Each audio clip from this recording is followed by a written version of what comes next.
Hello everyone. Continue करेंगे अपना fourth chapter Mughal empire. तो इंट्रोडक्शन थोड़ा सा हमने देखा था, ठीक है। कंटिन्यू करेंगे मुगल मिलिट्री कैंपेन्स। तो मुगल मिलिट्री कैंपेन्स में यहाँ पर को बहुत सारे बैटल हुए, ठीक है। बहुत सारे कैंपेन हुए मुगल एम्परर के अपने किंगडम को एक्सपेंड करने के लिए, ठीक है। तो अगर बाबर की बात करें, Babur, the first Mughal emperor 1526 to 1530, succeeded to the throne of Faragna in 1494 when he was only 12 year old. तो 1494 में जब उसको फरगना स्टेट मिला रूलिंग के लिए, तो वो सिर्फ उस टाइम 12 ईयर का था, ठीक है। That was he was only 12 year old. But Mongol की एक और ब्रांच थी जिसको हम उज्बेक कहते हैं, ठीक है। उनके बार बार डिस्टर्बेंस की वजह से उसको अपनी जो पोजीशन थी, अपनी जो गद्दी थी, उसको छोड़ना पड़ा। तो बहुत समय तक भटकते रहा, ठीक है। 1504 में उसने काबुल को अपने अंडर ले लिया, ठीक है। और 1526 में दिल्ली का जो उस टाइम पे सुल्तान था इब्राहिम लोदी को बैटल ऑफ पानीपत में हरा के फिर दिल्ली और जो आगरा वाला हिस्सा था उसको अपने कब्जे में ले लिया, ठीक है। He was forced to leave his ancestral throne due to the invasion of another Mongol group, the Uzbeks. After years of wandering, he seized Kabul in 1504. In 1526, he defeated the Sultan of Delhi, Ibrahim Lodi, at Panipat and captured Delhi and Agra. तो यहाँ पर को हम देखते हैं कि 1526 से 1530 के बीच में हमने बताया आपको 4 बैटल्स हुए, ठीक है। Battle of Panipat 1526, battle of Khanwa 1527, then battle of Chanderi, ठीक है, 1528, then battle of Ghaghra 1529 and 1530 तो डेथ ही हो जाती है। तो 4 ईयर तो लड़ने में ही चले गए ना। तो इसका सीधा सा मतलब था कि टाइम नहीं मिला अपने एम्पायर को बनाने का, उसको बढ़ाने का, एक्सपेंड करने का, उसको समय ही नहीं मिला।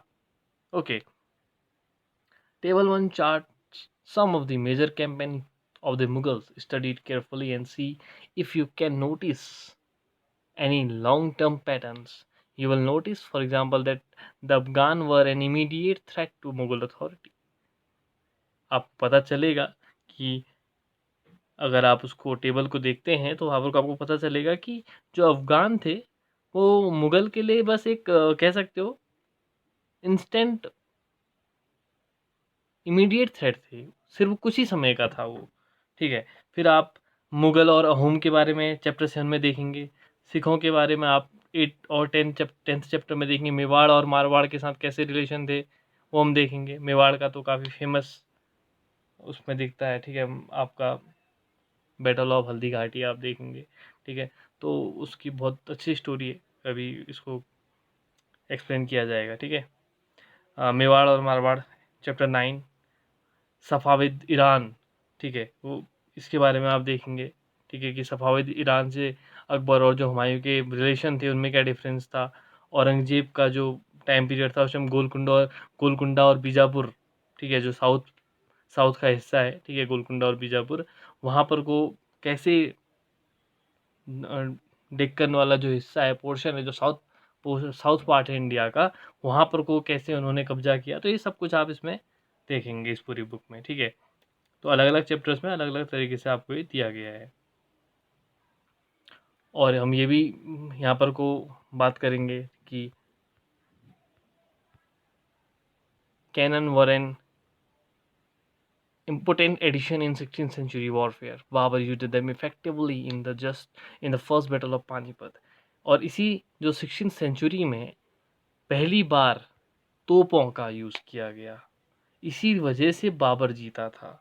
अदरवाइज बाबर का जीतना इतना आसान नहीं होता अगर उसके पास नई टेक्नोलॉजी के तोप नहीं होते, ओके, कैनन नहीं होते। Cannons were an important addition. Gunpowder technology was brought to India for warfare in 14th century. Firearms were used for the first time in regions such as Gujarat, Malwa and Deccan and used by Babur in early 16th century. तो अगर हम इस table 1 को देखें तो already हम बाबर के बारे में डिस्कस कर चुके हैं कि उसने जो जो वॉर इसमें किए। 1529 का वॉर यहाँ पर कोई नहीं बताता है, ठीक है। आपको 1526 दिया है, 1527, 1528, 1529 यहाँ पर कोई मैं आपको बता देता हूँ कि अफ़गान के साथ हुआ था बाबर का बैटल, जिसमें बाबर ही जीता था। बाबर के जितने भी 4 बैटल हुए उसमें बाबर ही जीता। Okay students, now if you talk about Humayun, तो हुमायूं के बारे में क्या कहें। हुमायूं के बारे में ज़्यादा कहने को कुछ मिलता नहीं है, ठीक है।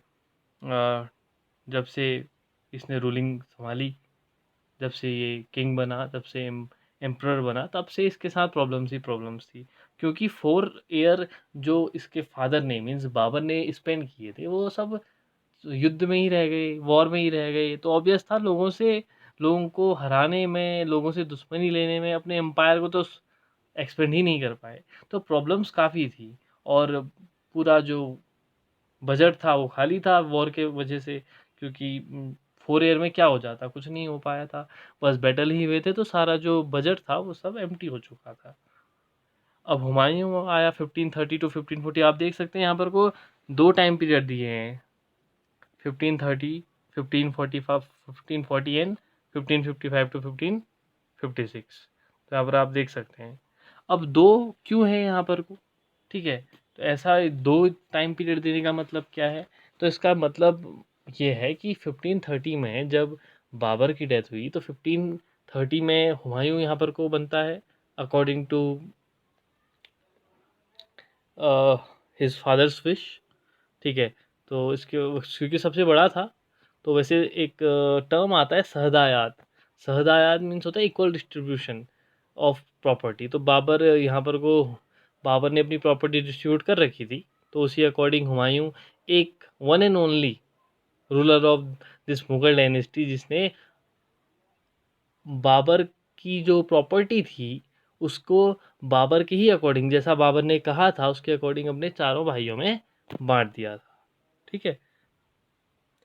अब हुमायूं जैसे ही 1530 में बैठा, तो अब यहाँ पे लिखा भी है Humayun divided his inheritance according to the will of his father. His brothers were each given a province. The ambitions of his brother Mirza Kamran weakened Humayun's cause against Afghan competitors. Sher Khan defeated Humayun at Chausa 1539 and Kannauj 1540, forcing him to flee to Iran. In Iran, Humayun received help from Safavid Shah. He recaptured Delhi in 1555 and died in the next year after accident in this building. तो हुआ क्या, 1530 to 1540 जो 10 साल हुमायूं ने first के जो उसके 10 साल थे उसमें there are many problems he was facing. Like उसका भाई था मिर्ज़ा कामरान, उसको according to his father's will distribute तो किया गया था। मिर्ज़ा कामरान को काबुल और कंधार तो दिया हुआ था, लेकिन उसके बाद भी मिर्ज़ा कामरान प्रॉब्लम ही क्रिएट कर रहा था। क्योंकि जैसा आप देखते हैं, जैसा एक शेड्यूल देख रहे हैं, एक जो प्रॉपर फंक्शन चला आ रहा है कि नहीं, वहाँ पर को कोई किसी का एक तरह से कह सकते हो कि हर एक दूसरे को कमज़ोर करने पे लगे रहता था। तो हालांकि हुमायूं ने काम ठीक किया। हुमायूं ने क्योंकि बड़ा था, ठीक है, बड़ा भाई था एक तरह से कह सकते हो चारों में, तो उसने सबको डिस्ट्रीब्यूट कर दी थी प्रॉपर्टी। लेकिन जो मिर्ज़ा कामरान था, ठीक है, मिर्ज़ा कामरान को काबुल और कंधार तो दिया, लेकिन उसके बाद भी वो नहीं माना। तो उसने अफ़गानों के साथ मिल के एक तरह का कंप्लीटर बन गया वो। किसका, हुमायूं का, अपने ही भाई का कह सकते हो। तो 1530 टू 1540 ऐसे ही रहा। और फिर इसी बीच जो शेर खान आप कह सकते हो, जिसको शेरशाह सूरी भी हम कहते हैं, ठीक है, यहाँ पर को अफ़गान ही था एक, ठीक है। तो इसने 1539 बैटल ऑफ चौसा और 1540 बैटल ऑफ कन्नौज, या इसको बैटल ऑफ बिलग्राम भी कहते हैं, इसमें हुमायूं को हरा दिया और हुमायूं को ईरान भागने पे मजबूर कर दिया। मतलब सोचो, इतनी ज़्यादा समस्या हो गई थी कि ईरान ईरान भागने पे मजबूर कर दिया। इतना बेकार तरीके, इतना बुरी तरीके से उसको हराया इन 2 बैटल्स में। अब आप खुद समझ सकते हैं कि एक तरह से मुगल डायनेस्टी खत्म हो गई है यहाँ पर। मुगल डायनेस्टी यहाँ पर खत्म। 1530 1540 में उसको भगा दिया ईरान। अब 1440 से 1555 15 ईयर्स का रूलिंग आई है, 15 ईयर्स का किंगडम किसका, शेरशाह सूरी, सूरी डायनेस्टी।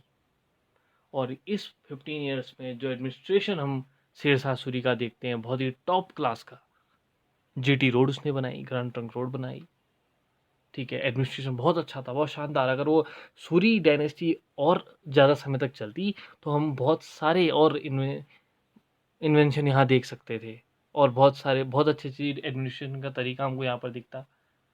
तो हालांकि ये हो नहीं पाया। ईरान जब भागा तो सफाविद शाह से हेल्प ली, मिलिट्री पावर अपनी बढ़ाई, वापिस आया। 1555 में शेरशाह सूरी के जो उस टाइम पे कह सकते हैं, शेरशाह सूरी तो नहीं था, जो उसके सन जो भी उस टाइम रूलर था उसको हराया, और 1555 में अगेन मुगल डायनेस्टी को इस्टेब्लिश किया हुमायूं। तो एक हम यहाँ पर को छोटा सा क्रेडिट इसको देंगे कि दोबारा से मुगल डायनेस्टी इसने इस्टेब्लिश कर दी। अदरवाइज तो मुगल डायनेस्टी गई थी यहाँ पर, तो आप कह सकते हो यहाँ पर तो गई भैंस पानी में, नहीं कह सकोगे, आप कहोगे गया मुगल डायनेस्टी पानी में, ठीक है, यहाँ पर को मुगल डायनेस्टी पानी में चली गई थी। But again 1555 Mughal dynasty arose, और 1 ईयर का अगेन रूलिंग होती है किसकी, हुमायूं की। अब इस एक साल में क्या हो जाता, बट बाय एक्सीडेंट उसके महल में एक लाइब्रेरी हुआ करती थी, ठीक है, उस लाइब्रेरी से की जो स्टेयर्स थी उससे गिर के मर गया। और एक लेनपुल हैं हिस्टोरियन्स, मिस्टर लेनपुल, बहुत ही फेमस मिस्टर लेनपुल, इन्होंने एक बात कही इनके बारे में। उन्होंने कहा ये एक ऐसा रूलर था जो जिंदगी भर लड़खड़ाता रहा, ठीक है, हमेशा भागता ही रहा, और लास्ट में लड़खड़ाते हुए मर भी गया। Okay, this statement was given by mister Lane Poole. Now if you talk about Akbar, Akbar was 13 year old when he became emperor. 13 year की एज में ही अकबर क्या बन गया था, एम्परर बन गया था। लेकिन एम्परर तो बना, लेकिन उसके ऊपर एक कस्टोडियन बैठा था जिसका नाम था बैरम खान। अब बैरम खान के कंट्रोल में वो था, तो उसका एक काम तो ये भी था कि मैं कैसे बैरम खान के इस जो सिक्योरिटी आप कह सकते हो, या फिर एक तरह से सिक्योरिटी भी नहीं कहेंगे, डोमिनेट कर दिया था बैरम खान ने। हर जगह पर को उसी का डोमिनेशन था, ठीक है, वही डोमिनेट कर रहा था। तो यहाँ पर हम अकबर के टाइम पीरियड को 3 पार्ट्स में डिवाइड कर देते हैं, 1556 से 1570 के बीच का, 1570 से 1585, और 1585 से 1605 का। अब 1556 से 1570 के बीच में जो बैरम खान था उससे वो फ्री हुआ, और जो सूरी थे और अदर अफ़गान थे, और जो उसके नियरेस्ट स्टेट थे मालवा, गोंडवाना, और जो उसका भाई था मिर्ज़ा हाकिम, ठीक है, और जो उज़्बेक थे, मंगोल की अदर ब्रांच, हमने कहा था मंगोल की एक और ब्रांच थी उज़्बेक, ठीक है, उनके रिबेल उनके उन, उन वो जो रिबेल कर रहे थे उनको दबाया, ठीक है, उनके लिए एक कैंपेन चलाए।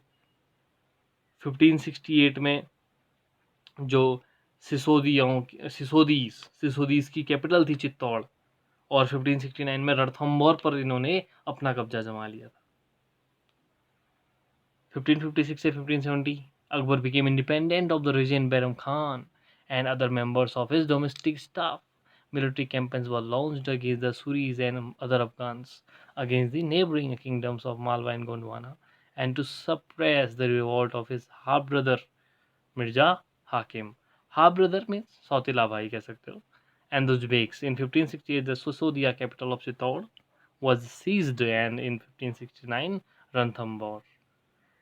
सेकेंड 1570 टू 1585 में यहाँ पर को मिलिट्री कैंपेन चले गुजरात के लिए, और इसी गुजरात के लिए जब इसके गुजरात अपोज में इसने कैंपेन चलाए, तो पहली बार अकबर ने, फर्स्ट टाइम अकबर सॉ सी, पहली बार समुद्र देखा, फर्स्ट टाइम, ठीक है, उससे पहले अकबर ने कभी सी नहीं देखा था। And in this time period Bihar, Bengal, Odisha, okay, and Odisha. These campaigns were complicated by the 1579 to 1580 revolt in support of Mirza हाकिम. ठीक है. इन बिहार, बंगाल, उड़ीसा में भी कैंपेन हुए, लेकिन 1579 टू 1580 के बीच में मिर्जा हाकिम की वजह से थोड़ा सा रिबल और ज़्यादा कॉम्प्लेक्स हो गया. 1585 टू 1605 के बीच में हम देखें तो नॉर्थ वेस्ट में कैंपेन चले. सफाविद को इन्होंने डिफीट किया, कंधार को सीज किया, कश्मीर को भी ऐड किया, और उसके बाद मिर्ज़ा हकीम की जब डेथ होती है तो उसके बाद काबुल को भी अपने ही किंगडम में ऐड कर लिया. ओके. उसके बाद दक्कन यानी कि डेक्कन जो पोर्शन है, साउथ पोर्शन कह सकते हो, वहाँ इन्होंने कैंपेन शुरू किए. खानदेश, अहमदनगर. ओके. और फिर एट लास्ट टाइम पे तो फिर अकबर राजकुमार जो सलीम था, जो प्रिंस सलीम था, उसके रिबल के चक्कर में थोड़ा सा दिक्कत हो गई, और यही प्रिंस सलीम जो था बाद में जहांगीर इसका नाम पड़ा. Expansion of Akbar's empire, campaigns were launched in northwest, Kandahar was seized from the Safavids, Kashmir was annexed, as also Kabul after the death of Mirza Hakim. Campaigns in the Deccan started and Berar, Khandesh and parts of Ahmednagar were annexed. In the last years of his reign, Akbar was distracted by the rebellion of Prince Salim, the future emperor Jahangir. वही बात थी ना, अकबर जैसे ही फिर उसका last time आने लगा तो फिर जहांगीर दिक्कत करने लगा था. अब इसका पीछे रीज़न भी आप समझ सकते हो कि 1556 से 1605 बहुत ही लंबा टाइम पीरियड है. बहुत ही लंबे टाइम पीरियड तक अकबर ने रूलिंग करी है. तो अब जहांगीर भी टेंशन में आने लगा था कि यार मैं कब एम्परर बनूंगा. तो उस चक्कर में इनका रिबल हमेशा होते रहे. हमेशा सन ने रिबल किया फादर के लिए, क्योंकि अब सन को भी लगता था भाई कब तक, मैं कब स्टार्ट करूंगा अपना रूलिंग, अपनी मैं कब एम्परर बनूंगा. तो एक ये भी रीज़न आप कह सकते हो.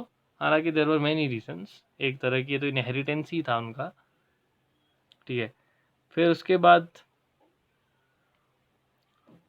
नेक्स्ट वीडियो में बात करेंगे जहांगीर की, Shah Jahan, Aurangzeb. So one by one हम हर एक रूलर को, हर एम्परर को, उसका पूरा अच्छे से उसके बारे में देखेंगे, समझेंगे, पढ़ेंगे. ओके. तो अभी इसके लिए इतना ही देखते हैं इस वीडियो में. Thank you.